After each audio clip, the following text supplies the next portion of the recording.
This is Jocko Podcast number 267 with Echo Charles and me, Jocko Willink. Good evening, Echo. Good evening. And also joining us once again, becoming a regular, perhaps? I don't know. It certainly seems that way, at least when we're dealing with the Marine Corps. Dave Burke. Good evening, Dave. Good evening. All right, so we are 3 chapters down of Marine Corps Doctrinal Publication 1, TAC 4, called Competing. We're going to knock out the last 2 today. I feel like we can do it. I feel like we can push through these last 2 because there's some examples that I'm going to skip over. Last time, I started this off talking about how a tactical battle that can cause strategic defeat isn't a tactical battle at all. It's actually a strategic battle. You got a big smile on your face when I said that last time, Dave. And then I actually heard you talking about it to a client. So that was cool. So we're soaking up knowledge here. And here's something else to think about. So we're competing all the time, right? That's sort of this theme.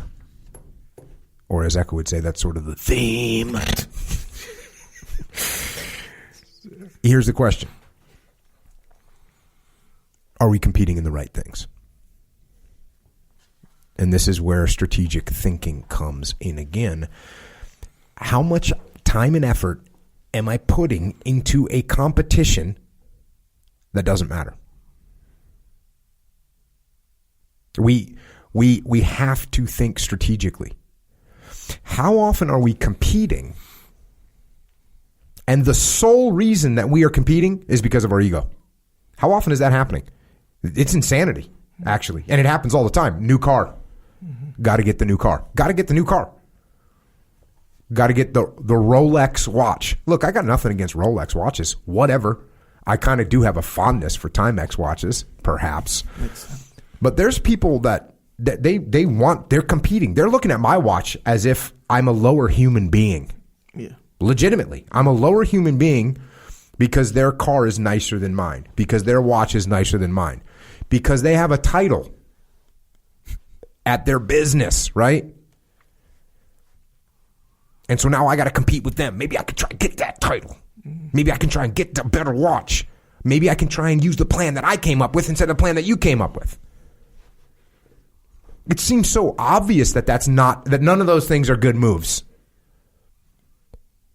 To get caught in the ecosystem competition. Because if we take one step outside of that ecosystem, and no one cares. There's no one that cares about whatever that thing that seems like you need to win. You need to pour your effort into to win. And you take one step outside of that ecosystem and it's meaningless.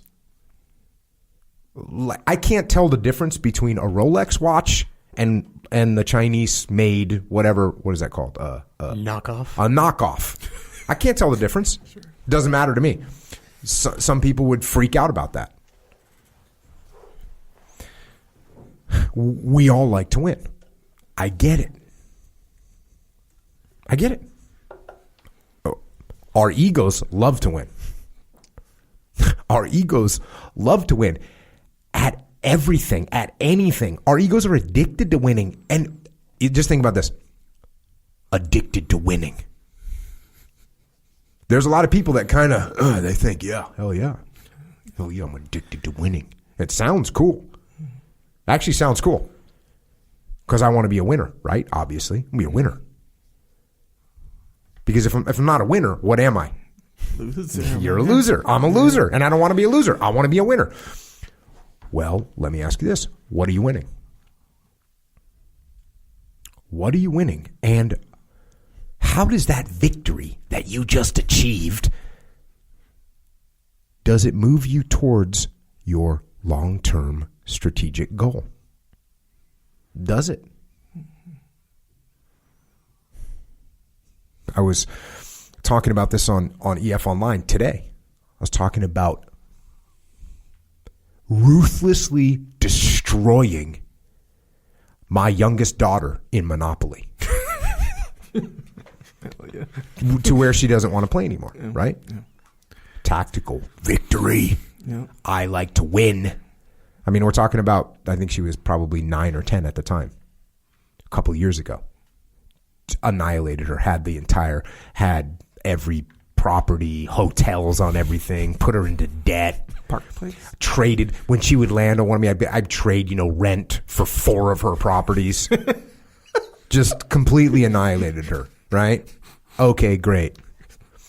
Now, she doesn't want to play Monopoly with me anymore. No. She's not going to play the game with me anymore. So is that a strategic good move for me? No. Because it's a great way to teach people. It's a great way to teach your kids about investing and real estates and mortgages and loans from the banks and interest. You can do all kinds of cool stuff with Monopoly. I took all that, threw it out the window. I took it all and just threw it out the window. Why? Because I was going to just win. Now, was there some strategy behind it? A little bit. Mm-hmm. Don't mess with Dad. Yep. But really, did that victory help me? The answer is no. No.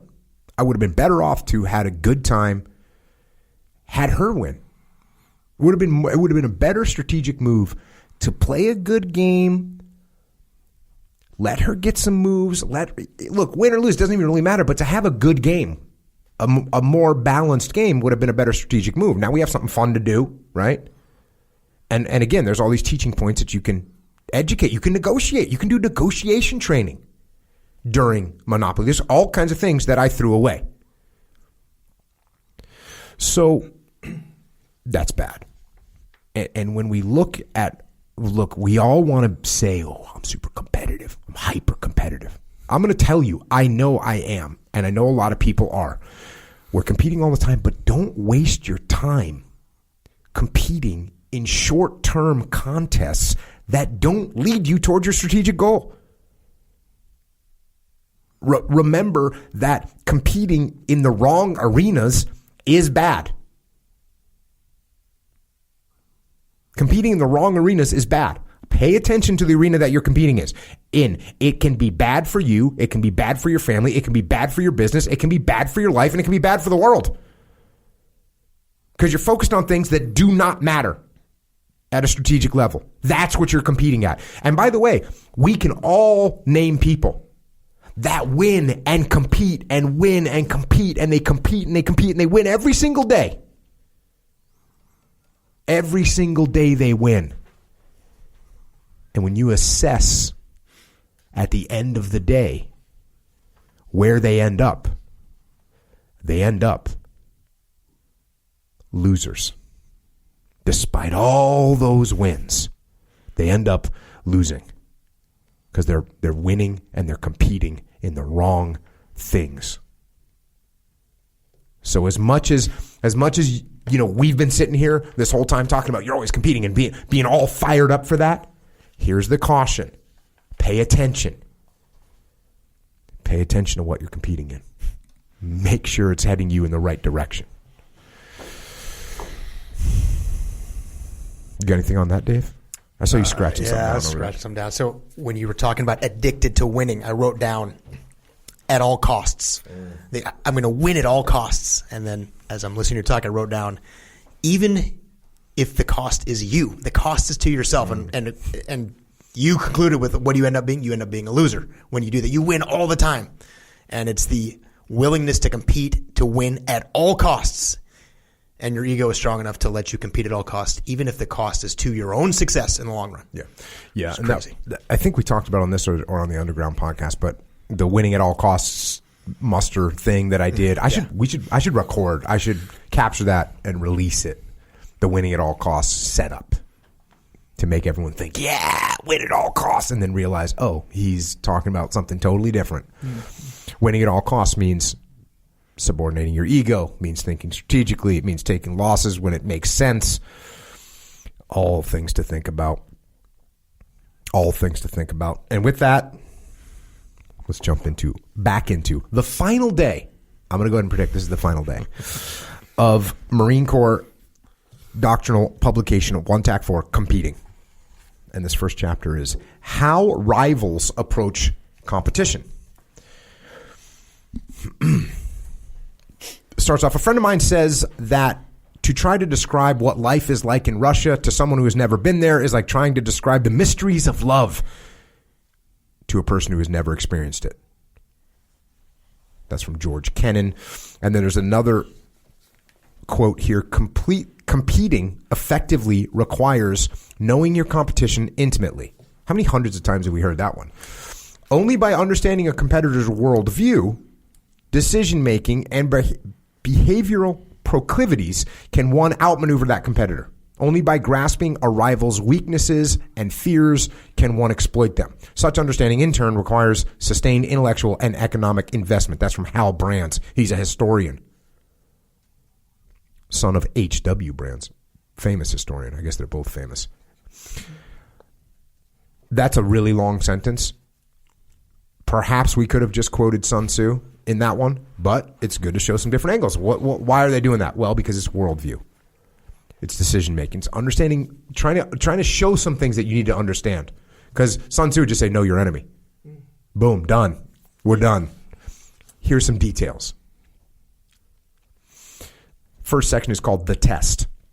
This chapter explores how political actors who view themselves as rivals to the United States and its allies approach competition. Usually this means states with authoritarian governments or non-state actors who ascribe to an extremist ideology.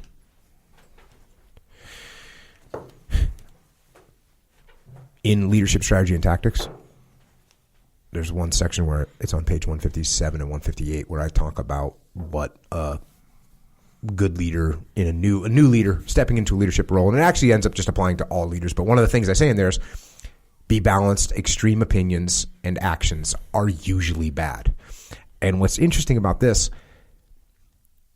America, the way America is supposed to be, is balanced.